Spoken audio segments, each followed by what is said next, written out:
15 oktyabr Xalqaro qishloq ayollari kuni. Shu munosabat bilan joylarda turli ma'rifiy tadbir va uchrashuvlar tashkil etilmoqda.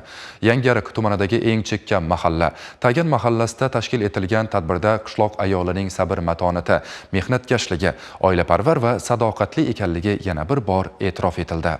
Keyingi yillarda jamiyatda xotin-qizlarning nufuzi yanada yuksalib, ularning ma'rifatli bo'lishi bilan birga kasb-hunar egallashlari uchun barcha zarur shart-sharoitlar va imkoniyatlar yaratilmoqda. Xalqaro qishloq ayollari kuni munosabati bilan o'tkazilgan ma'naviy ma'rifiy tadbirda shu jihatlarga yana bir bor e'tibor qaratildi. Xalqimiz azaldan ona siymosini, ayol zotini tengsiz mo'jiza deb biladi. Uni ardoqlab, e'zozlaydi. Boisi ayol hayotimiz mazmun-mohiyati, oilamiz baxtu saodati, xonadonimiz tarovatidir. Ayniqsa qishloq ayollarining mehnatkashligi, fidoyiligini barchamiz yaxshi bilamiz.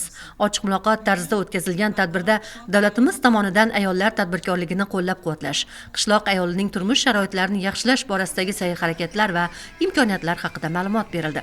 Shu bilan birga ularning tashvishlari, muammolari, ijtimoiy holati o'rganilib, amaliy yordam ko'rsatiladigan bo'ldi. Qishloq ayollari bilan bir kun mavzusida o'tkazilgan tadbirda tuman hokimi o'rinbosarlari ishtirok etib, fidoyi mehnatsevar qishloq ayollarining bir guruhini qimmatbaho sovg'alar bilan taqdirlashdi.